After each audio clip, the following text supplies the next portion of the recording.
Ô glória! Quero cumprimentar todos os amados irmãos com a paz do Senhor Jesus, amém? Que o evangelista Jefferson, pela misericórdia de Deus, estamos aqui para aprender um pouco mais com a palavra, um pouco mais com o evangelho, né? Conseguir a cada dia mais conhecer mais dos mistérios de Deus, conhecer mais da verdade de Cristo. Eu peço que os irmãos então possam estar abrindo o coração, né? Abrindo o entendimento, para poder compreender a palavra de Deus, para poder compreender a verdade de Cristo, porque nós sabemos que não é fácil, sabemos que, infelizmente, vivemos hoje em uma geração a qual há muito tempo já o Evangelho vem sendo corrompido, né? Pelas pregações, pelos ensinamentos, já há muito tempo que o Evangelho vem sendo distorcido, e infelizmente, né?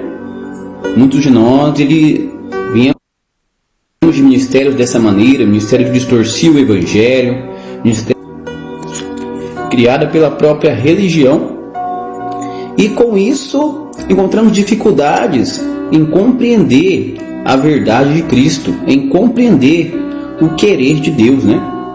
Por isso eu peço que os irmãos então abram o coração, abram o entendimento, para poder compreender e entender a vontade de Deus nessa noite, amém?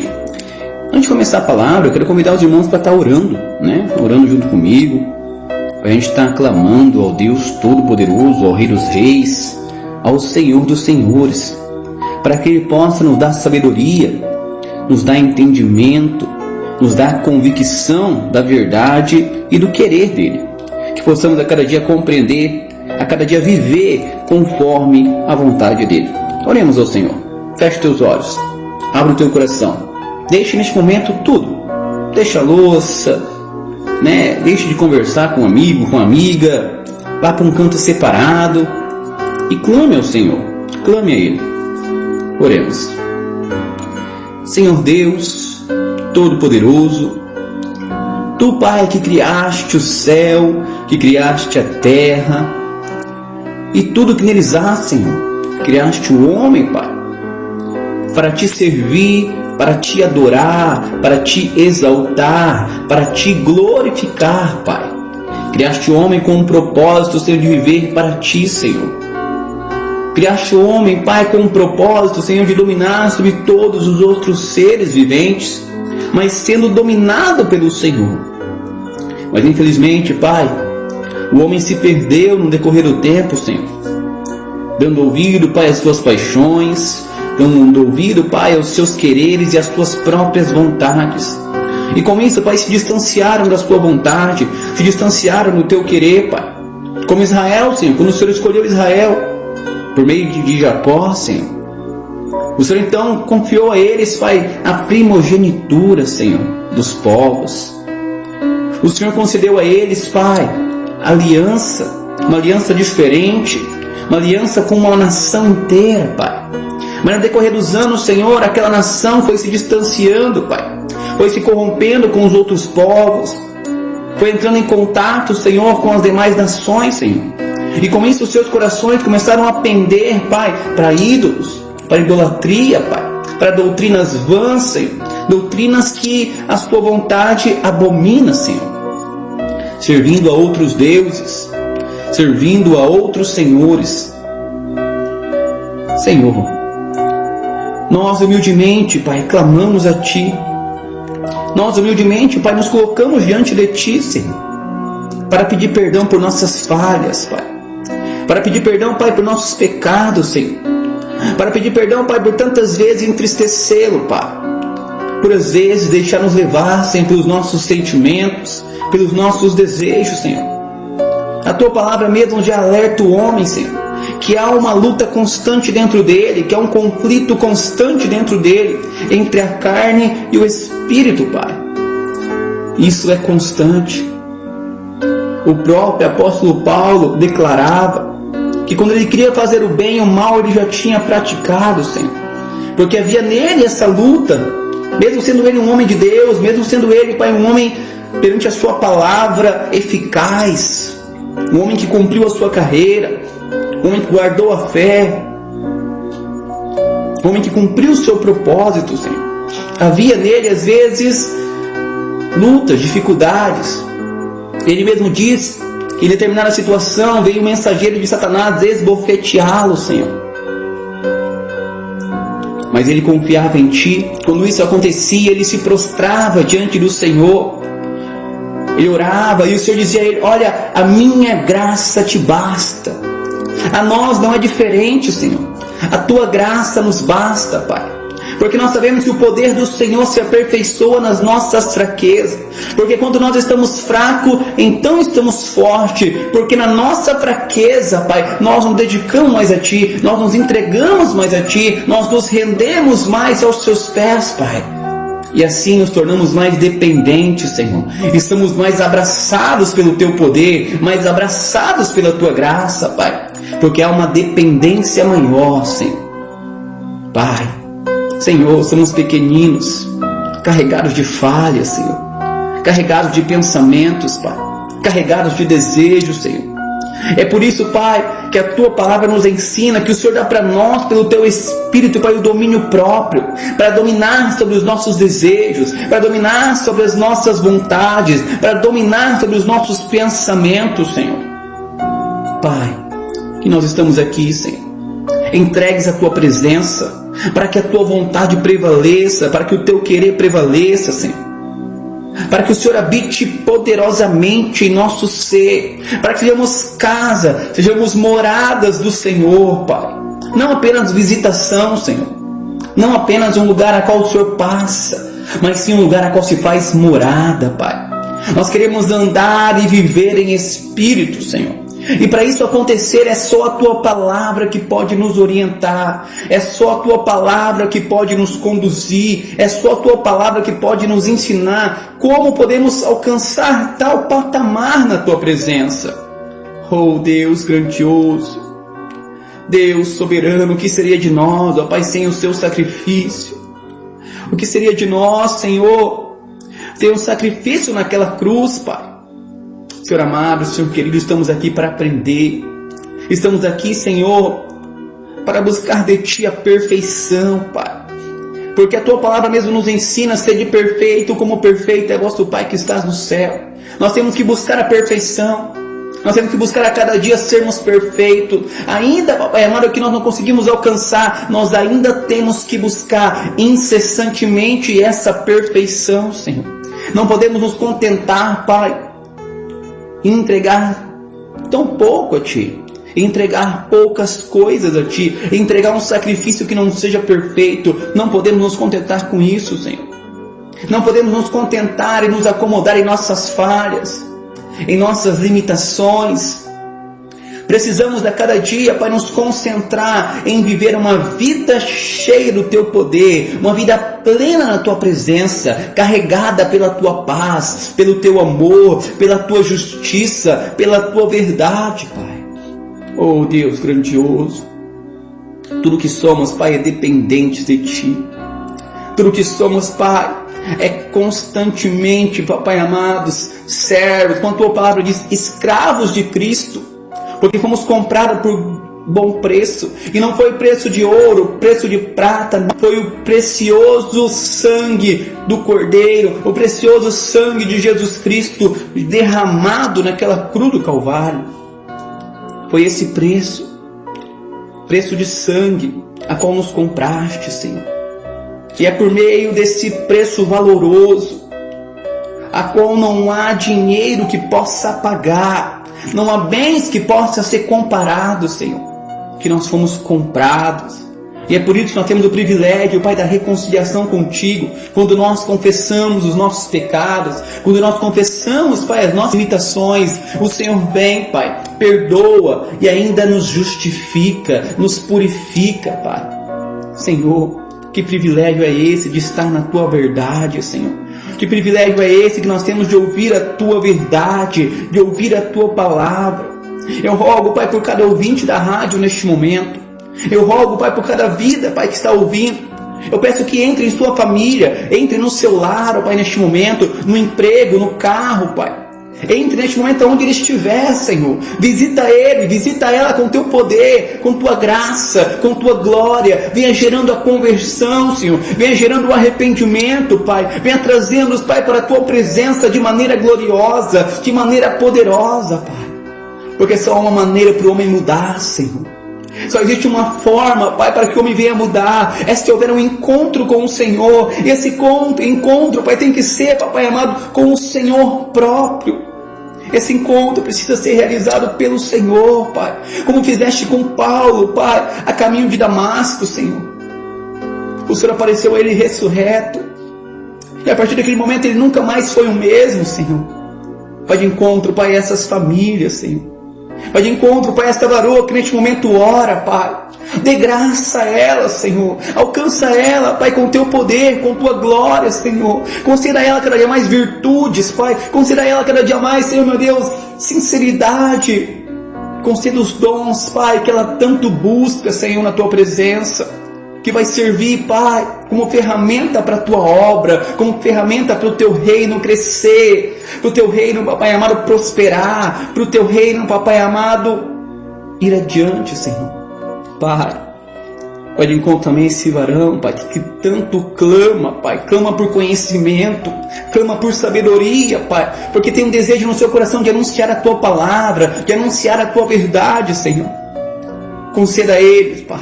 Conceda a ele, Papai amado, conhecimento que vem do Senhor, que vem direto do trono, porque a tua palavra diz, ó Pai, que em ti estão escondidos os tesouros da ciência e da sabedoria, ou seja, do conhecimento e da sabedoria, Senhor. É a ti que estão confiados, é em ti que estão, Papai amado, todos os tesouros, e é o Senhor que dá, Papai, é o Senhor que concede, é o Senhor que derrama. Então por isso eu clamo, Pai, derrama sobre o seu povo, derrama, Pai, sobre os pastores, sobre os evangelistas, Pai.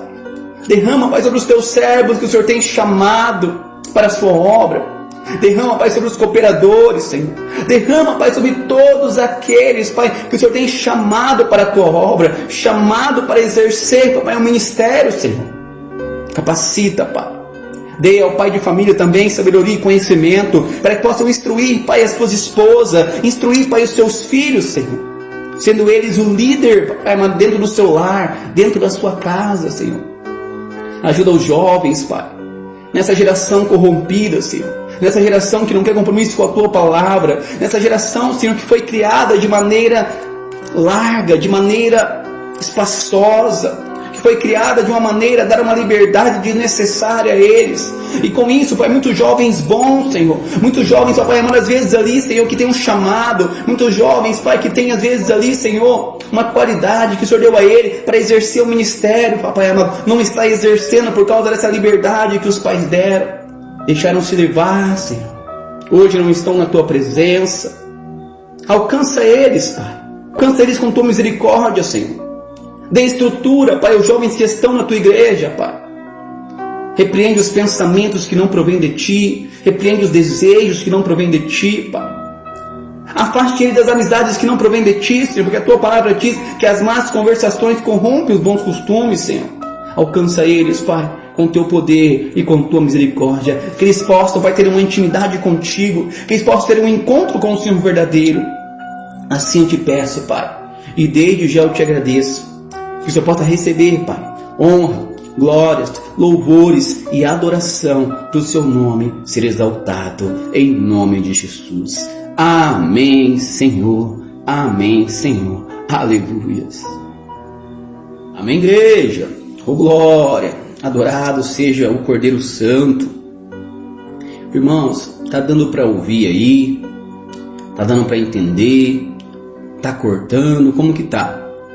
Porque essa palavra é uma palavra muito importante, uma palavra que vai abrir a nossa visão, só que a gente precisa entender ela, precisa compreender, não podemos perder nenhum detalhe, porque muitas vezes essa palavra vai contradizer o que nós temos vivido durante algum tempo.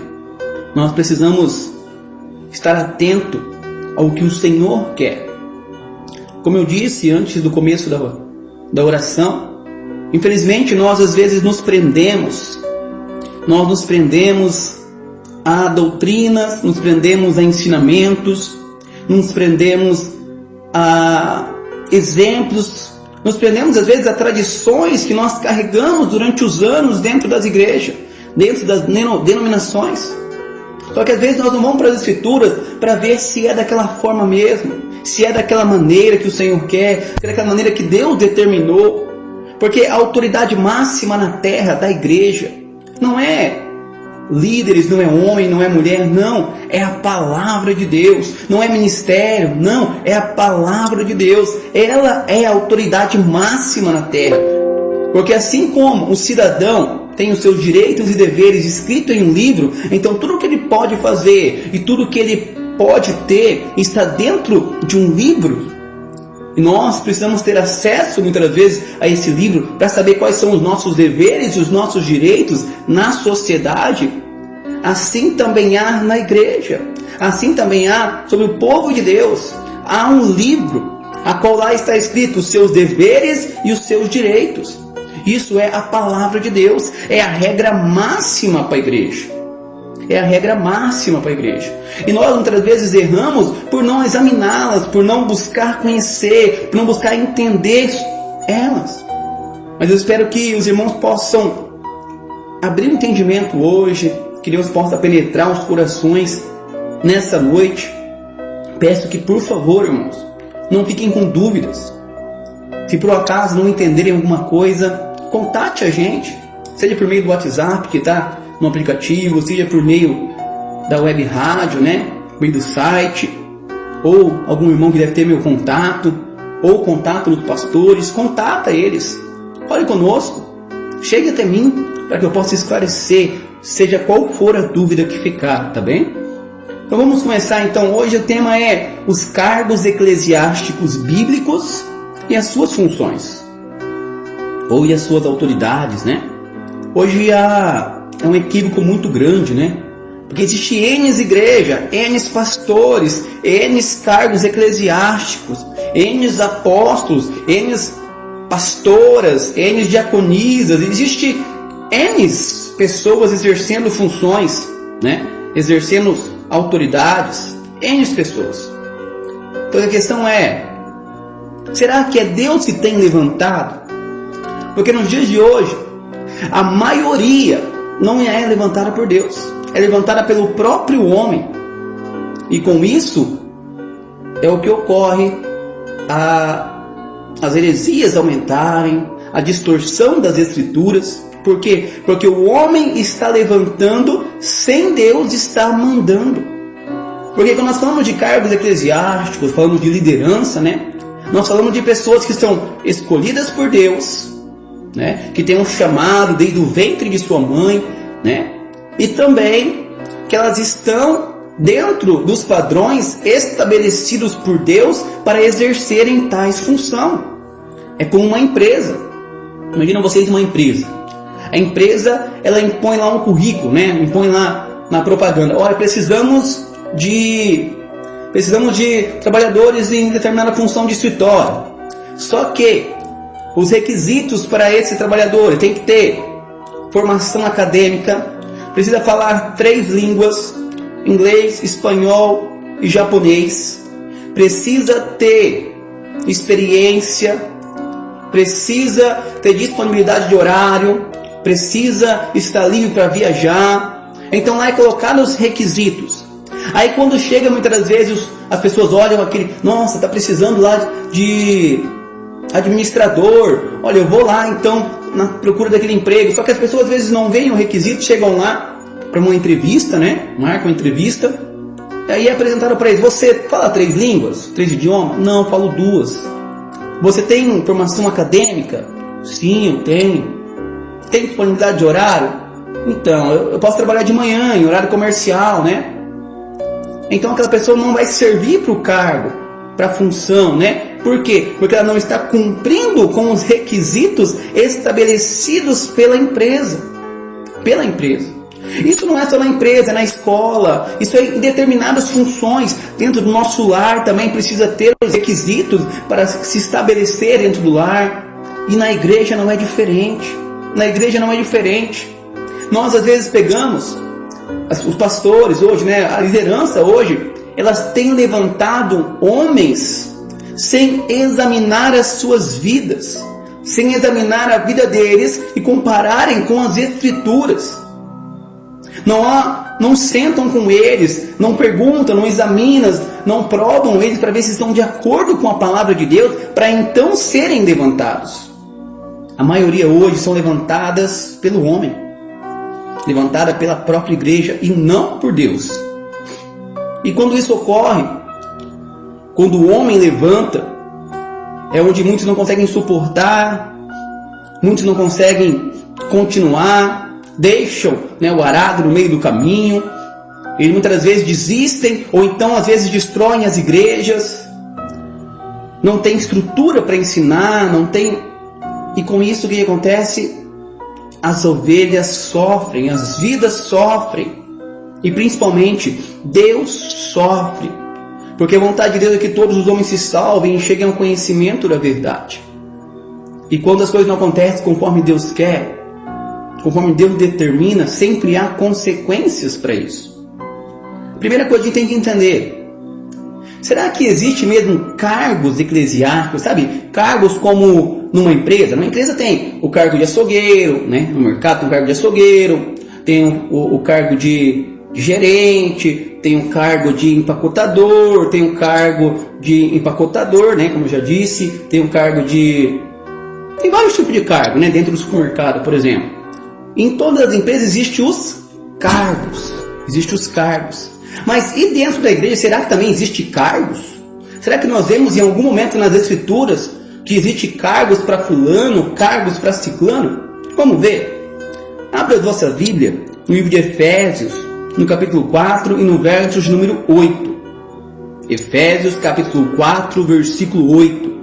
Diz assim a palavra de Deus: pelo que diz, subindo ao alto, levou cativo o cativeiro e deu dons aos homens. Quem fez isso? Jesus, amém? Jesus que subiu ao alto na onde? Onde Deus está assentado, lá no trono, lá no terceiro céu. Levou cativo o cativeiro, ou seja, não existe mais agora o cativeiro para aqueles que creem nele. Então ele levou cativo, ele pegou o cativeiro, não existe mais cativeiro para aqueles que creem nele. E deu dons aos homens, ele concedeu dons aos homens. Aqui os dons não está referindo-se a 1 Coríntios capítulo 12. Aqui são dons diferentes. Amém, igreja? Vamos ver quais são os dons. Ora, isto ele subiu, que é, senão que também antes tinha descido às partes mais baixas da terra. Aquele que desceu é também o mesmo que subiu acima de todos os céus, para cumprir todas as coisas. Ele mesmo deu uns para apóstolos, outros para profetas, outros para evangelistas e outros para pastores e doutores. Esses são os dons que Deus concedeu ao homem. O homem, então, ele não tem um cargo, ele tem um dom para exercer uma função, não um cargo. Não é como uma empresa. A igreja não é uma empresa. A igreja, ela é o corpo de Cristo. E o corpo de Cristo é dividido em funções por meio dos dons. Então não é cargo, amém, igreja? Porque é Deus quem tem que conceder ao homem tal capacitação para que ele possa exercer o ministério. É por isso que muitas das vezes nós vemos às vezes pastores sem estruturas, evangelistas sem estruturas para pregar o evangelho, para anunciar o evangelho, porque eles não são preparados por Deus, porque não foi Deus que deu o dom para exercerem tais funções. Por isso a igreja sofre com isso. Por isso a igreja acaba morrendo com isso, porque não foi Deus que concedeu a eles tais dons. Então a primeira coisa que a gente viu é que não existe cargo. Não existe cargo. Cargos é algo que foi criado pela religião no decorrer dos tempos, O sistema religioso criou cargos para poderem colocar a igreja sob autoridade, colocar a igreja às vezes com medo das autoridades, Criar então aquela hierarquia, Onde nós vamos ver nas Escrituras como que é que funciona essa hierarquia, Como é que funciona perante Deus e de acordo com as Escrituras, essa hierarquia eclesiástica. Porque as funções eclesiásticas existem, é bíblica. Nós vemos aqui os apóstolos, né? Nós temos também os profetas, nós temos também os evangelistas, os pastores e os doutores. Só que percebe-se que não é cargo, é dons. É dons, é capacitação que Deus concede ao homem. Aí nós analisamos então outras funções. Vamos lá em Tito capítulo 1, versículo 5. Lá vai nos mostrar então agora um outro dom que Deus dá ao homem, uma outra função, né? E por vamos ver se é diferente tal função. Tito, capítulo 1 e o verso de número 5. Livro de Tito, capítulo 1, versículo 5 diz assim: Por esta causa te deixei em Creta, para que pusesses em boa ordem as coisas que ainda restam, e de cidade em cidade estabelecesse presbíteros, como já te mandei.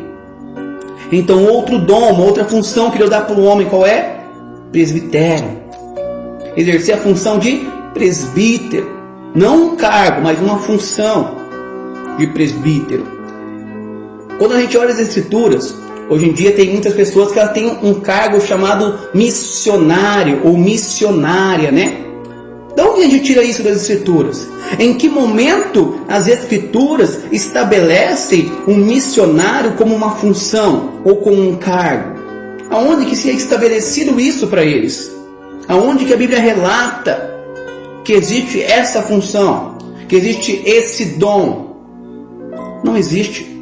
Porque missionário é qualquer um desses que exercem os dons eclesiásticos, né? Seja um pastor, um presbítero, seja um diácono, como nós vamos ver mais para frente também o diácono, seja um evangelista, qualquer um desses que exerce as funções eclesiásticas, se ele for viver viajando, ele vai exercer então como um missionário. Missionário não é a função, missionário é o estado que ele está fazendo. Então ele é um missionário, está fazendo missões. Então se ele faz missões, ele torna-se um missionário.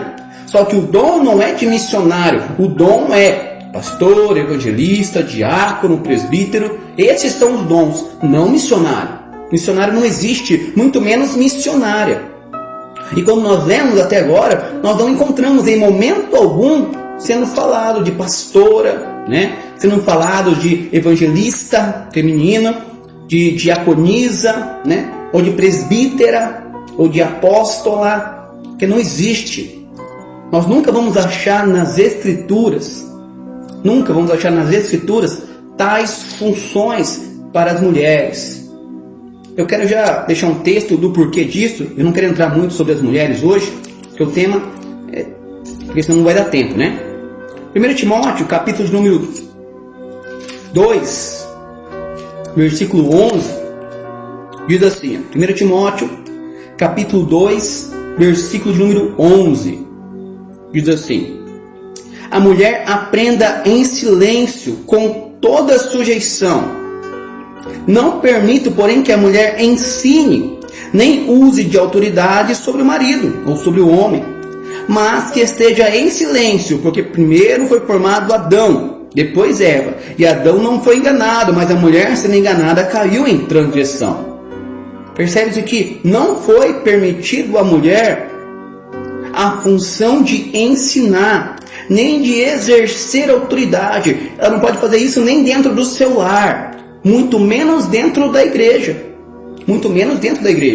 Exercer a autoridade sobre o marido, né? Quando eu falo ensinar o marido, né? A mulher pode ensinar os filhos, né? Ela pode, muitas vezes, quando sair na rua, poder auxiliar o marido no ensino. Isso pode acontecer. Eu me refiro a autoridades na igreja. Então não existe essa função para a mulher, seja pastora, apóstola, diaconisa, evangelista mulher. Não existe tais função, muito menos missionária. Não existe essas funções para a mulher.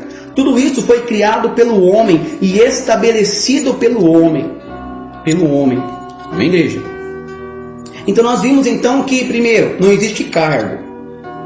Você pode caçar em todas as escrituras, desde o Velho Testamento. Você não vai achar cargos sendo estabelecidos por Deus ao homem. Isso não vai existir.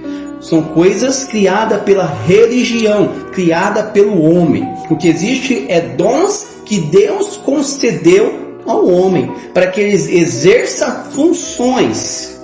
É isso que existe, amém? Que nós vamos ver no decorrer do tempo. Então nós vimos que tem evangelista, nós vimos que tem apóstolo, nós vimos que tem pastores, nós vimos que tem presbítero e vamos ver que tem diácono também. Só que nós falamos de apóstolo. O que precisa para que um homem seja apóstolo? Em primeiro lugar, ser um testemunha de Cristo e da sua ressurreição. Ele precisa ter visto a ressurreição de Cristo. Precisa ter visto Cristo ressurreto e ter sido levantado pelo próprio Cristo em pessoa. Será que existe isso hoje? Será que nos dias de hoje existe esses requisitos para os homens? Não existe. Não existe. Não existe homem nenhum mais na terra que tenha a qualificação para exercer um apostolado. Isso não existe mais nos dias de hoje. Pode ver, todos os apóstolos que existem hoje são picaretas, são mentirosos, são hereges, todos. Não tem um apóstolo que você olhe e fala, olha, esse homem aí é um homem de acordo com a palavra de Deus. Todos são hereges.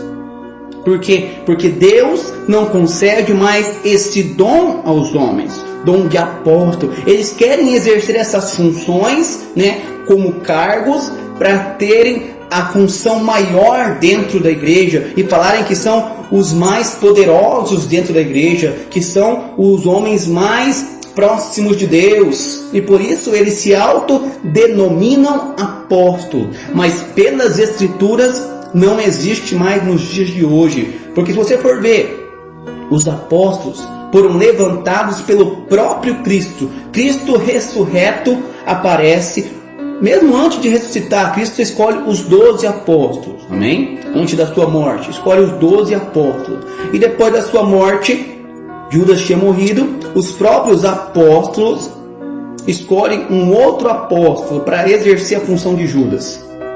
E mais para frente, então, o próprio Cristo aparece a Paulo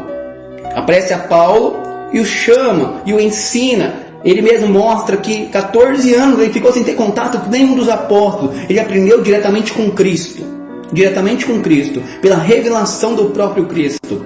Então o próprio apóstolo Paulo ele tem as funções de apóstolo, por isso ele é um apóstolo. Amém, igreja? Mas nos dias de hoje não existem mais apóstolos. Agora vamos então para outras funções. Vamos mostrar 1 Timóteo, no capítulo 3, e no verso de número 1. 1 Timóteo, capítulo 3, versículo 1. Diz assim a palavra de Deus. Esta é uma palavra fiel. Se alguém deseja o episcopado, excelente obra deseja. O que é episcopado? Episcopado é a função de bispo. É a função exercida por um bispo. Isso é o episcopado. É o tempo que um homem permanece no bispado, permanece exercendo a função de bispo. E quando nós pensamos em bispo, bispo é a mesma coisa de pastor. Não há distinção de um para o outro. Bispo é pastor, muda só a palavra, mas é a mesma função, é a mesma coisa. Amém, igreja? Assim como o presbítero também é a mesma coisa. Não existe uma função diferente para presbítero, É a mesma coisa, nós vamos ver no decorrer da escritura. Ainda que para ser essa questão de presbítero, existe duas maneiras dele exercer. E nós vamos aprender hoje. Continuando então, versículo 2. 1 Timóteo capítulo 3, versículo 2. Diz assim: quais são os requisitos então para o homem exercer o bispado, exercer o pastoreado, exercer o presbitério? Quais são os requisitos? Versículo 2 diz: convém, pois, que o bispo seja irrepreensível, seja um homem a qual não se ache nada para repreendê-lo. Tem que ser irrepreensível. Irrepreensível em que área? Em todas as áreas da sua vida. Em todas as áreas. No casamento ele tem que ser irrepreensível, ele tem que ter uma mulher crente. No ensinar dos filhos ele tem que ser irrepreensível, tem que ter filhos crentes. Nós vamos ver no decorrer do ensinamento. Então ele tem que ser irrepreensível. Marido de uma mulher, né? Alguém que nunca adulterou, alguém que não tem outras mulheres, uma só mulher. Isso serve até para todos os crentes. Vigilante, né? Alguém que está sempre em vigilância. Sóbrio. Porque imagina um pastor, um bispo, um presbítero que vai orientar uma vida. Ele está na sua casa. De repente uma vida liga para ele: olha, eu preciso de uma orientação, pastor. Olha, tem uma possessão demoníaca aqui, preciso da sua ajuda. E ele está embriagado. Ele bebeu seja um golinho de vinho, já muda. Entenda isso. Uma bebida, um golinho de bebida alcoólica que você bebe, já muda. Você já deixa de estar sóbrio. Qualquer latinha que você beber, qualquer taça de vinho que você beber, vai tirar a tua sobriedade. Amém? Então já vai estar em desacordo com os requisitos que a palavra coloca. Seja honesto. Olha só, tem que ser honesto. Alguém que paga em dia, alguém que cumpre com a sua palavra. Ser honesto não é só pagar em dia, mas também cumprir com a sua palavra. Ser hospitaleiro, alguém que recebe, que acolhe as vidas em seu lar, em sua casa, se precisar. Apto para ensinar. Essa é a função que a maioria dos pastores hoje não tem mais, né? Ser apto para ensinar. Ele não tem capacidade bíblica, estrutura bíblica para ensinar. Um bispo, um pastor, um presbítero precisa ter essa capacitação bíblica para poder ensinar. Porque se Deus concede a ele o dom de bispado, de pastoreado, né, de presbitério, se Deus concede a ele esse dom, Deus vai conceder também a capacitação. Agora, se ele está exercendo tal função e ele não é capacitado para aquilo, isso mostra que não foi Deus que concedeu a ele tal dom. Não foi Deus que concedeu a ele tal dom, mas sim o homem, ou ele mesmo se autodenominou. Então, apto para ensinar, não dado ao vinho, não espancador, não cobiçoso de torpe ganância. Isso é o que nós mais vemos, né? Não cobiçoso de torpe ganância. Os pastores hoje só estão preocupados em dinheiro, nos dízimos das ovelhas, né? Preocupados em dinheiro, em perder dízimo das ovelhas, em perder vida, porque se perder vida perde o dízimo. Não é porque as vidas são condenadas ao inferno se elas se distanciarem de Cristo, é porque perde o dízimo. Então a preocupação deles hoje é com o quê? Com dinheiro. Com dinheiro. E um pastor não pode ser cobiçoso de torpe ganância, ser de ganância vã, um excesso. Não quer dizer que ele não possa ter uma boa condição, não quer dizer que ele não possa ter, né, uma vida tranquila, uma vida financeiramente sossegada, né? Pode ter, não tem problema. O que ele não pode é ser cobiçoso de torpe ganância. Ele querer adquirir isso por meio das igrejas, por meio da igreja. Isso não pode acontecer. Ele precisa ser moderado. Moderado. O que é alguém moderado? É alguém que é temperante. Ele sabe discernir entre o que é certo e o que é errado. Ele é moderado. Ele sabe, ele aprende ouvindo, ele pega o que ele ouviu, ele analisa e então fala. Não contencioso, né? Não pode ficar contendendo.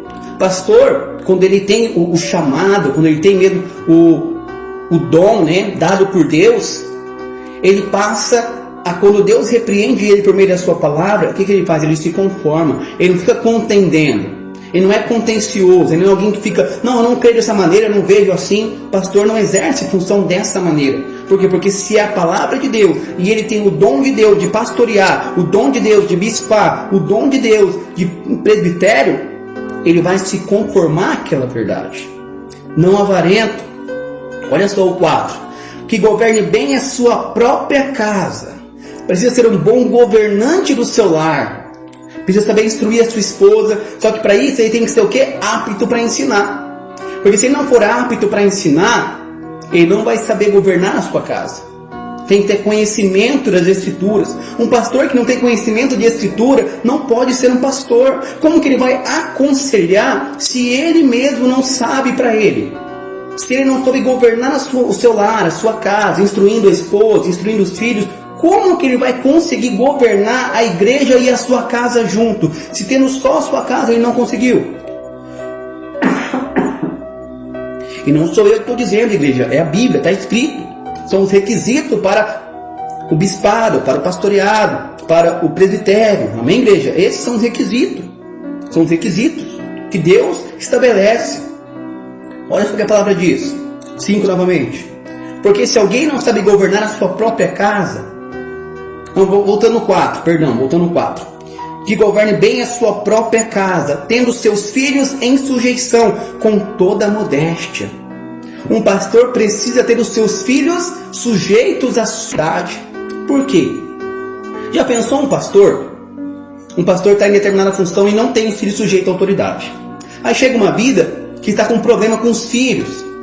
E ele chega até o pastor: pastor, ó, eu não sei o que eu faço com meus filhos estão rebeldes, meus filhos não são submissos a mim mais. Aí o pastor que está na mesma situação, como que vai orientar aquela vida? Ele já não está sendo irrepreensível e não está sabendo governar o seu lar. Então não tem como ele exercer tal função dessa maneira. Isso é o que a Bíblia coloca. Olha o versículo 5. Porque se alguém não sabe governar a sua própria casa, terá cuidado da igreja de Deus? Ou seja, como que ele vai cuidar da igreja de Deus se não consegue cuidar nem da sua própria casa? Aí tem um ditado hoje aí, né? Filho de pastor é o que dá mais trabalho. Não. Na Bíblia não é assim. É um ditado mundano para pastores que foram levantados por homens e que não exerceram o ministério conforme Deus quis. Isso não pode acontecer. Amém, igreja? Porque um pastor tem que, em primeiro lugar, ter a sua família, esposa e filhos, de acordo com a vontade de Deus. Versículo 6. Não neófito. O que é neófito? Alguém recém-convertido. Um pastor tem que ter experiência. O pastor tem que ser alguém já velho no Evangelho. Quando eu falo velho, é alguém que já tem experiência de anos no Evangelho. Não alguém que chegou 1, 2, 3 anos, já está exercendo, 4 anos já está exercendo a função de pastor. Isso não pode. Não teve experiências. Não teve experiências com Deus. Não teve experiência de como fazer tal função. Ele precisa ter anos de preparação para então exercerem o ministério. Não pode ser neófito, recém-convertido. Hoje a pessoa está uma semana, se converte, no outro mês já é pastor. Se converte em um ano, no outro ano já é pastor. Não teve uma capacitação, não teve experiência, não tem sabedoria. Porque sabedoria é o quê? Sabedoria é o tempo que vai dar essa sabedoria, acompanhando os pastores mais velhos, acompanhando, né, como que é feito o trabalho, acompanhando a liderança mais velha, aprendendo com a liderança mais velha. Porque se eles forem neófitos levantados, o que vai acontecer? Continuando o versículo 6. Para que, ensoberbecendo-se, não caia na condenação do diabo. Então, se forem levantados sem terem esses requisitos, sendo neófito, ele vai em algum momento começar a se ensoberbecer. Sabe que ele vai dizer: não, eu sou levantado pastor, eu sou pastor. Sabe, começa a bater no peito para tal função. Começa a bater no peito e achar que é alguma coisa, não sendo nada. Não sendo nada. Isso já mostra o que foi levantado neófito e já está ensoberbecendo e caindo na condenação do próprio diabo. Pessoas que batem no peito, inchada pela função que exerce. Soberbos.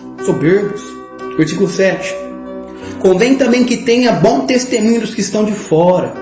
Precisa ter bom testemunho dos que estão de fora. Fora da onde? Fora da igreja.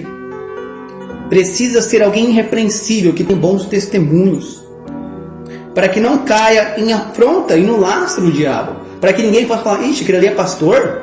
Aquele ali é pastor? Não, naquela igreja eu não vou. Aí o diabo começa a enlaçar.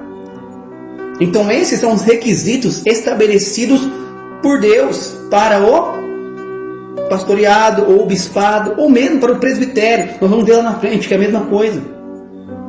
Mesma coisa, igreja.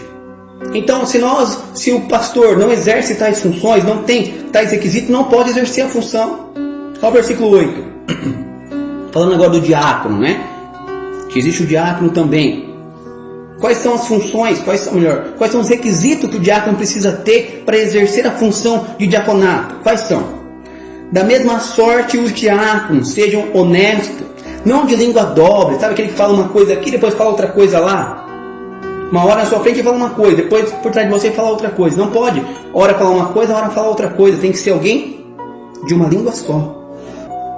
É pura que estes sejam depois. Então depois dele servir o diácono, não é subir no púlpito e estar num diácono. O diácono é... Vamos ver. Atos capítulo número 6. Depois a gente vai voltar. Atos capítulo 6, versículo 1. diz assim, vou ler no caso do horário. Ora, naqueles dias, crescendo o número dos discípulos, houve uma murmuração dos gregos contra os hebreus, porque as suas viúvas eram desprezadas no ministério cotidiano. E os 12, convocando a multidão dos discípulos, disseram: não é razoável que nós deixemos a palavra de Deus e sirvamos as mesas.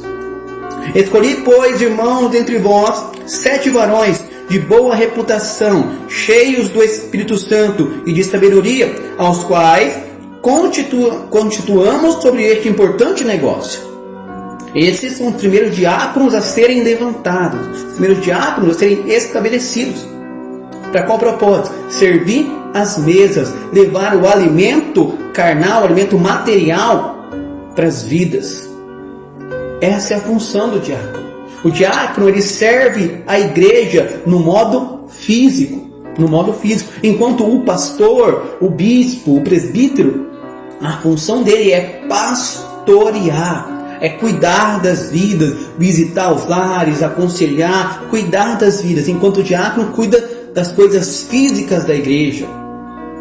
Então, dos dois, essas são as suas funções.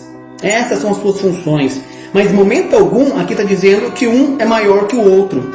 Em momento algum a Bíblia coloca o pastor maior que o diácono, ou o diácono maior que o pastor, não coloca isso. Mas as funções são diferentes. Continuando, versículo 11. Da mesma sorte as mulheres sejam honestas, não maldizentes, sóbrias e fiéis em tudo. Ou seja, aqui está o ministério das mulheres. Da mesma sorte as mulheres sejam honestas, não maldizentes, sóbrias e fiéis em tudo. Não tem cargos, ou melhor, não tem funções eclesiásticas, dons eclesiásticos para as mulheres. Não tem esses dons. A mulher não exerce função de autoridade na igreja. Pelo contrário, ela precisa estar sempre fiéis em tudo, prontas para servir, prontas para auxiliar. Versículo 12. Os diáconos sejam maridos de uma mulher e governe bem seus filhos e sua própria casa. Assim como o pastor, um diácono também precisa ter filhos submissos à sua vontade, submissos a si próprio. E isso vai do quê? Vai mostrar que um pai tem autoridade sobre os filhos. Tendo ele autoridade sobre os filhos vão ser submissos a ele. Porque por causa da autoridade que ele respeita. A única maneira de não houver submissão é quando a autoridade é questionada. É quando a pessoa que está exercendo tal autoridade, ela não é um exemplo. Porque se há um exemplo, é seguido. Então, para um pai não ter os filhos em sujeição, em submissão, é porque o pai não está sendo um exemplo de autoridade. Assim como o pastor. Para um pastor não ser seguido pelas ovelhas, não ter o respeito das ovelhas, é porque não está sendo um exemplo de autoridade. Às vezes é irrepreensível, às vezes é repreensível. Então, tanto o pastor como o diácono precisa ter essas funções. Precisa ter esses requisitos para exercer a função. Se caso eles não se enquadrarem nessas funções, mesmo tendo um chamado, é necessário que eles trabalhem, busquem Deus para que venham preencher todas essas funções. Caso contrário, eles não podem exercer as funções. Isso é o que a palavra de Deus coloca. E a palavra é a regra da igreja. Amém? Então vamos, versículo 13, vamos continuar. Diz assim: porque os que servirem bem como diáconos adquirirão para si uma boa posição e muita confiança na fé que há em Cristo Jesus. Então, a função de diácono é muito importante também, como de um pastor é muito importante. Vamos agora para Tito capítulo 1, novamente. Tito capítulo 1, versículo 5. Vamos entender mais sobre os presbíteros, né? Tito 1:5. Diz assim a palavra de Deus: por esta causa te deixei em Creta, para que pusesses em boa ordem as coisas que ainda restam, e de cidade em cidade estabelecesse presbítero, como já te mandei. Quais são os requisitos para o presbítero? Aquele que for irrepreensível, marido de uma mulher, que tenha filhos fiéis, que não possam ser acusados de dissolução, nem são desobedientes. Porque convém que o bispo seja irrepreensível. Opa, peraí. Não está falando do presbítero? De repente, falou do bispo? Por quê? Porque presbítero, bispo e pastor é a mesma coisa, igreja. Não há essa diferença na Bíblia. O que há, a diferença que foi criada foi pela religião. A religião, a religiosidade que criou, os homens que criaram essa diferença de pastor, de bispo, de presbítero. Não existe essa diferença na Bíblia. Ambos exercem a mesma função e precisam ter os mesmos requisitos para cumprir tal função. Continuando. E convém que o bispo seja irrepreensível, como dispenseiro da casa de Deus, não soberbo, não iracundo, não dado ao vinho, nem espancador, nem cobiçoso de torpe ganância, mas dado à hospitalidade, amigo do bem, moderado, justo, santo, temperante, retendo firme a fiel palavra, que é conforme a doutrina, para que seja poderoso tanto para admoestar com essa doutrina, como para convencer os contradizentes. Olha só, um bispo, pastor, um presbítero, ele precisa ser poderoso nas escrituras, ter conhecimento para convencer os contradizentes, e admoestar na sã doutrina. Se não tem conhecimento, ele não tem como admoestar, e muito menos como convencer aqueles que contradizem eles. Não tem estrutura, não tem conhecimento para isso. E precisa um pastor, um bispo, um presbítero que exerce a mesma função em nomes diferentes, precisa ter esses requisitos para exercer tal função. E no presbitério, no pastorado, existe aquele pastor que exerce na palavra, né, na autoridade, na Bíblia, né, de ensinar, de cuidar. E também existe aquele pastor em que aconselha apenas, em que faz parte do conselho do ministério, do conselho da igreja, para estarem aconselhando e não exercendo o pastoreado no sentido de liderança. Olha onde a Bíblia ensina isso. 2 Timóteo capítulo 4, versos 5.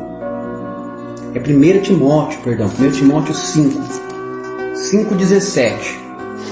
1 Timóteo 5,17 diz assim: os presbíteros que governem bem sejam estimados por dignos de duplicada honra, principalmente os que trabalham na palavra e na doutrina. Tá vendo? Então existe aquele presbítero que governa, no sentido de estar aconselhando, de estar orientando, e tem aquele que trabalha na palavra e na doutrina, que ensina na liderança, no púlpito, né? E tem aquele que ajuda a governar a igreja, a tomar as decisões. Amém? Existem essas duas funções diferentes para eles. Vamos agora, para a gente encerrar a questão do presbítero, vamos em 1 Pedro, no capítulo 5 e no versos 1. 1 Pedro capítulo 5, versículo 1. Irmãos, eu peço perdão de antemão, vai passar um pouquinho do horário, tá bom? Mas eu preciso concluir a palavra. 1 Pedro capítulo 5, versículo 1. Diz assim: aos presbíteros que estão entre vós, admoesto eu, que sou também presbítero como eles, e testemunha das aflições de Cristo, e participante da glória que há de revelar. Apacentai o rebanho de Deus. Olha só, o presbítero, que também é pastor, que também é bispo, né, que são as mesmas funções, e também apacenta como um pastor e como um bispo. A função é a mesma. Apacentai o rebanho de Deus que está entre vós, tendo cuidado dele, não por força, mas voluntariamente, nem por torpe ganância, mas de ânimo pronto, nem como tendo domínio sobre a herança de Deus, mas servindo de exemplo ao rebanho. Então a maneira que um pastor, que um bispo, que um presbítero, ele precisa, como posso dizer, arrebanhar as ovelhas, é pelo exemplo dentro da palavra, tanto na maneira de viver como na maneira de ensinar. Então é dessa maneira que ele precisa arrebanhar as vidas, arrebanhar o rebanho, igreja. Então tanto um presbítero, um pastor como um bispo exerce a mesma função. Amém? Agora vamos então para o evangelista, né? Nós lemos lá em Efésios, capítulo de número 4, né? Nós vemos que um dom também dado por Deus é de um evangelista.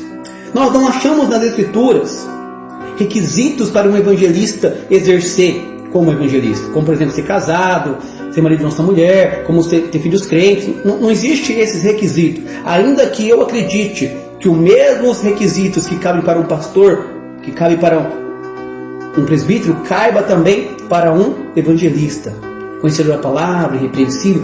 Eu acredito que esses mesmos requisitos caibam para ele, ainda que não haja nas escrituras um mandamento acerca disso.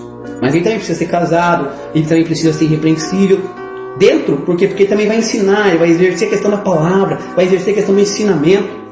E o mais interessante, vamos lá em 2 Timóteo, agora sim, 2 Timóteo 4, 5. 2 Timóteo capítulo 4, versículo 5.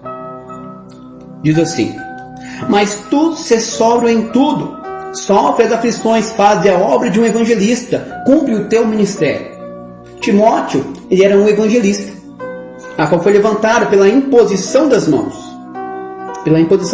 do presbitério, ou da liderança, né? E o interessante é que hoje existe essa hierarquia, né, que é colocado.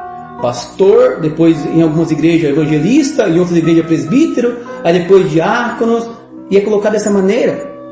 Mas a Bíblia nunca coloca maior ou um menor. Vamos achar nas Escrituras essa hierarquia criada. Nós nunca vamos achar isso. A Escritura, em momento algum, ela mostra isso. Até porque, pela lógica, o maior precisa, então, ungir o menor, não é verdade? Então, se um pastor fosse uma autoridade maior dentro da igreja, e um evangelista fosse menor que ele, ou um diácono, né, ou um presbítero fosse menor que ele, o que tem que acontecer? Então, é um pastor que tem que ungir os demais, né? Tem que orar para que Deus conceda os demais dons a eles, né? Porque são manifestados os dons pela imposição das mãos da liderança, né? Mas a Bíblia, quando a gente lê o 1 Timóteo capítulo 3, ela relata que Paulo envia para Timóteo esses requisitos para que Timóteo então venha levantar bispos, diáconos. Então, se houvesse essa hierarquia de pastor ser maior que o evangelista não poderia exercer uma função como essa, não poderia orar para que Deus concedesse dons então a estes homens para serem superiores a eles, né? Na hierarquia, digamos assim. Então isso mostra o quê? Que não existe essa hierarquia de um ser maior que o outro. Até porque, entendam algo, nós somos o quê? Corpo de Cristo. A igreja, ela é o corpo de Cristo. A mão, ela é superior ao pé? Em momento algum. O coração, ele é superior ao pulmão? Em momento algum. Porque no corpo humano, todos os membros são de vital importância. Todos os membros. A cabeça que é o mais importante, né? Assim como no corpo de Cristo, Cristo é o cabeça. O único maior que existe é Cristo. Cristo é o superior. Cristo é a autoridade suprema. Cristo é o cabeça. O restante faz parte do corpo. O restante é divisão de função. Cada um tem uma função diferente. O evangelista exerce uma função. Um diácono exerce outra função. Um presbítero, pastor ou um bispo exerce outra função.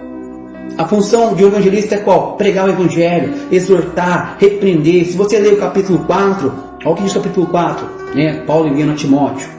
Conjuro-te, pois diante de Deus e do Senhor Jesus Cristo, que há de julgar os vivos e os mortos na sua vinda e no seu reino, que pregue a palavra, insta, a tempo e fora de tempo, redarga, repreenda, exorte com toda longanimidade e doutrina.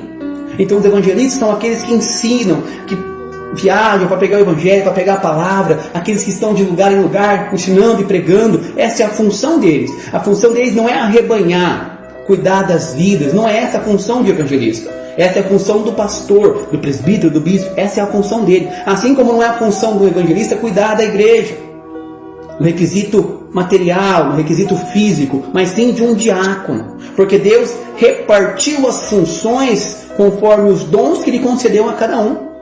Conforme os dons que Ele concedeu a cada um. Quer ver? A Bíblia relata que Deus colocou então uns como primeiro, outros como segundo e terceiro. Mas quais são esses? Vamos lá em 1 Coríntios, capítulo 12. Lá vai mostrar pra gente quais são que Deus colocou como primeiro, como segundo, como terceiro. 1 Coríntios, capítulo 12, o versículo 27. Diz assim a palavra de Deus: ora, vós sois o corpo de Cristo e seus membros em particular. Olha só, nós somos o corpo de Cristo e seus membros em particular. Certo? Versículo 28. E a uns pôs Deus na igreja primeiramente os apóstolos, e nós já aprendemos que apóstolos no dia de hoje não existem mais. Existiu na igreja primitiva, na primeira igreja, quando trouxeram as revelações, né, que hoje nós temos em nossas mãos. Então os apóstolos são aqueles que revelam a doutrina. E hoje não existe uma doutrina revelada, só a Bíblia. Então não existe mais apóstolo, função de apóstolo. Isso não existe mais. Em segundo lugar, profetas. O que é um profeta? Aquele que fala inspirado por Deus. Isso é um profeta. O que fala inspirado por Deus. Então, seja um presbítero, seja um pastor, seja um evangelista, se eles falam inspirado por Deus, então eles exercem o segundo lugar na posição da igreja. Percebe que em momento algum é falado que o pastor é o primeiro, ou o pastor é o segundo, depois vem o presbítero, depois vem o... Não tem isso. Por quê? Porque somos um corpo e a divisão é das funções. Continuando. Em terceiro, doutores. Depois milagres, depois dons de cura, socorro, governos, variedade de línguas. Porventura são todos apóstolos, são todos profetas, são todos doutores, são todos operadores de milagres, em todos os dons de cura, falam todos diversas línguas, interpretam todos. Portanto, procurai com zelo os melhores dons, e eu mostrarei um caminho ainda mais excelente. Percebe-se que as funções da igreja estão divididas. Uns operam milagres, outros operam curas, outros ensinam e tragam doutrina, outros pastoreiam, outros cuidam da igreja física, outros servem no requisito físico. Então foi divididas as funções, mas não existe autoridade maior. Não existe autoridade maior entre o corpo, que a autoridade maior é a cabeça, que é Cristo. Cristo é a autoridade maior, e a autoridade maior entre nós é o Espírito. O Espírito Santo de Deus que exerce a autoridade suprema, a autoridade maior. Então não existe pastor sendo maior que diácono, maior que evangelista, maior que presbítero. Não existe um evangelista maior que presbítero, maior que pastor. Não existe. Todos exercem a mesma autoridade, e a autoridade é do Espírito. A liderança é do Espírito. A autoridade suprema acima deles é Cristo, que é o cabeça.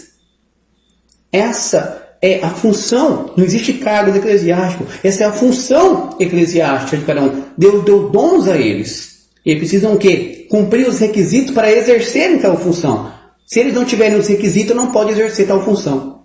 E não existe autoridade maior, mas sim funções diferentes. Isso que é o que a Bíblia impõe para nós. Amém, igreja? Espero que os irmãos tenham entendido. Quero agradecer a todos por estarem conosco até agora, né? Passou um pouquinho do horário. Então, como já passou do horário, eu quero orar junto com vocês, tá bom? Vamos orar? Está encerrada a palavra, em nome de Jesus. Ficou alguma dúvida? Manda no grupo, manda para mim, comenta no site, nós vamos responder e esclarecer com maior amor e carinho, tá bom? Vamos orar então? Senhor Deus Todo-Poderoso, nesse instante, Pai, diante da Tua presença nós entramos, Senhor. Diante da Tua grandeza, diante da Tua glória nós estamos, Senhor. Queremos, Pai, te agradecer, Senhor, por essa palavra, por nos mostrar a Tua verdade, Senhor, dentro da Tua palavra, dentro da Tua doutrina, Senhor, que é a autoridade maior sobre a igreja. Pai, eu peço que todos que ouviram a Tua palavra, que ouviram o Teu ensinamento, entendam e compreendam a Tua verdade, Senhor. Não deixe se levar, Pai, pelas fábulas que tenham ouvido. Não deixe se levar, Papai amado, pelos costumes, Papai amado, que exercem durante o tempo. Mas que a Tua palavra seja a autoridade, que a Tua palavra seja a verdade. E só ela, Pai, seja o que rege a Tua igreja. Senhor, convença os corações, Pai. Eu não tenho poder para convencer os corações. Eu não tenho poder para ensinar no sentido de mostrar a eles a verdade de maneira forte. Só o Teu Espírito tem esse poder, Pai, de convencer, de mostrar e levar a eles o patamar, Papai amado, de compreenderem a Tua verdade. O que eu posso fazer, Senhor, é apenas mostrar a Tua verdade e levá-las até os ouvidos, Senhor. É o Senhor que leva dos ouvidos ao coração, Senhor. Eu peço a Ti, Pai, mostra a Tua verdade. Mostra o Teu querer, exerça, Papai amado, a cada dia mais, cada um, as funções estabelecidas pelo Senhor, para que o Seu nome seja glorificado. Assim eu Te agradeço, louvo e engrandeço, agora e para todos sempre, em nome de Jesus. Amém, Senhor. Amém, Senhor. Amém, meus irmãos. Deus abençoe a todos. Fiquem todos na paz do Senhor Jesus.